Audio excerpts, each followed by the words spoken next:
السلام علیکم ورحمۃ اللہ وبرکاتہ۔ آپ کو ایک خاص واقعہ سناتا ہوں انشاءاللہ، ذرا غور سے سنیے۔ قرآن مجید میں کن فیکون بول کے آتا، سورہ یاسین کی جو ہے آیت پہ آخر میں لاسٹ بٹ ون آیت ہے قرآن مجید۔ تو کن فیکون کو لے کے جو ہے ایک خاص میرے ساتھ جو ہے ایک چیز پیش ہے۔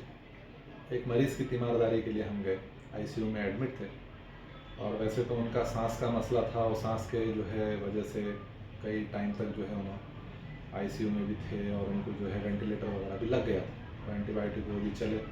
لیکن اس بیچ میں یہ ہوا کہ ان کے سانس کا تو مسئلہ ٹھیک ہونا شروع ہوا، لیکن ان کی کڈنی جو ہے وہ شٹ ڈاؤن ہو گئی، ایکیوٹ رینل فیلیور جس کو بولتے ہیں۔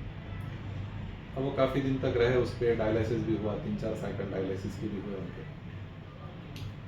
تو اس بیچ میں تیمارداری کے لیے گیا، اور تیمارداری کی فضیلت تو آپ سب کو پتہ ہے کہ جب تک بندہ جو ہے بیمار کی تیمارداری میں ہے، گویا وہ جنت کے باغ میں۔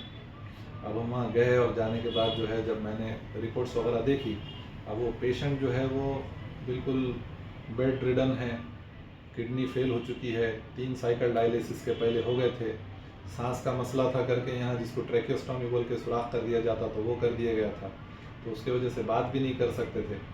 پہلے تو ناک کی نلی سے کھانا جاتا تھا، لیکن میں جب دیکھا تھا تب ناک کی نلی ان کی نکل چکی تھی۔ البتہ وہ صرف اشاروں سے بات کر سکتے تھے، نہایت ہی زیادہ کمزوری، 15-20 دن آئی سی یو میں رہنے کے بعد کیسی حالت ہو جاتی ہے آپ سوچ سکتے ہیں۔ ایسی حالت میں جب میں نے رپورٹس دیکھے تو میں نے دیکھا کہ کڈنی کی سونوگرافی کی رپورٹ بھی جو ہے الحمدللہ نارمل تھی، اس کا جو سائز وغیرہ جو رہتا ہے، اور باقی پیرامیٹرز بھی الحمدللہ نارمل تھے۔ تو میں نے ان کے سامنے، حالانکہ وہ بول نہیں سک رہے، اشارے سے صرف بات کر رہے، ہل بھی نہیں سک رہے، لیکن کان دماغ ان کا چل رہا تھا۔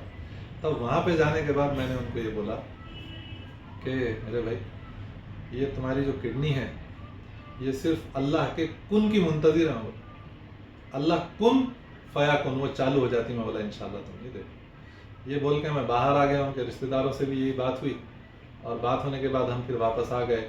1-2 دن میں الحمدللہ خبر لگی کہ الحمدللہ امپرومنٹ مریض میں آ رہا ہے، سدھار آ رہا ہے، اور الحمدللہ کڈنی پھر سے اللہ کے کرم سے شروع ہو گئی۔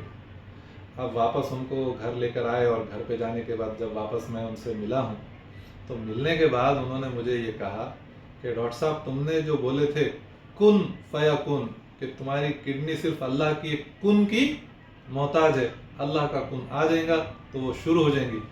وہ بات، وہ آیت میرے کانوں میں ایسی گونج رہی تھی، اور 2 دن مسلسل وہی چل رہی تھی، اور میں دعا کر رہا تھا کہ اللہ تیرے کن کا محتاج ہوں، تو کن بول دے، میری کڈنی انشاءاللہ شروع ہو جائے گی۔ الحمدللہ یہ بات جو ہے جب سننی تھی تو اس پہ سے پتہ چلا کہ وہ آیت کی تاثیر کیا ہے، اور وہ آیت پہ یقین کرنے والوں کو اللہ تعالیٰ کیسی شفا عطا فرماتا ہے۔ کہ انہوں نے جیسے کہا کہ اس آیت کی وجہ سے میں نے پھر اللہ سے دعا کرنا پھر سے شروع کر دی کہ اللہ بس میں تیرے کن کا منتظر ہوں، تو کن بول دے، میرا کام ہو جائے گا۔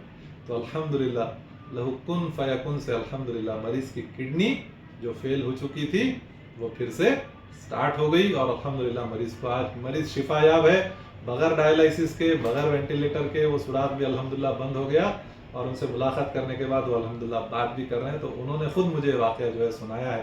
تو الحمدللہ اللہ کا فضل و کرم ہے، قرآن مجید کے آیتوں کے ذریعے جو شفا جو ملتی ہے وہ اس طرح ملتی ہے۔ تعویذہ بن لینے سے، گنڈے پلیتے بن لینے سے، اس طرح سے جو ہے شفا لینا مناسب نہیں ہے۔ ایسی شفا اللہ کے رسول صلی اللہ علیہ وسلم نے سکھائے نہیں۔ جو صحیح شفا جو ہے اس کا طریقہ ہے، اس طریقے سے جو ہے شفا لینا، شفا من جانب اللہ ہی رہتی، اور کسی دوسرے ذریعے سے انسان نے شفا نہیں مانگنی چاہیے۔ الحمدللہ اللہ تعالیٰ تمام مریضوں کو شفا عطا فرمائے، بغیر گولی کے الحمدللہ آپ کو بھی، اور الحمدللہ آپ کے فرزند کو بھی الحمدللہ اللہ تعالیٰ ٹھیک کر دے۔ یہ ہماری آپ کے واسطے دعا ہے انشاءاللہ، آمین یا رب العالمین۔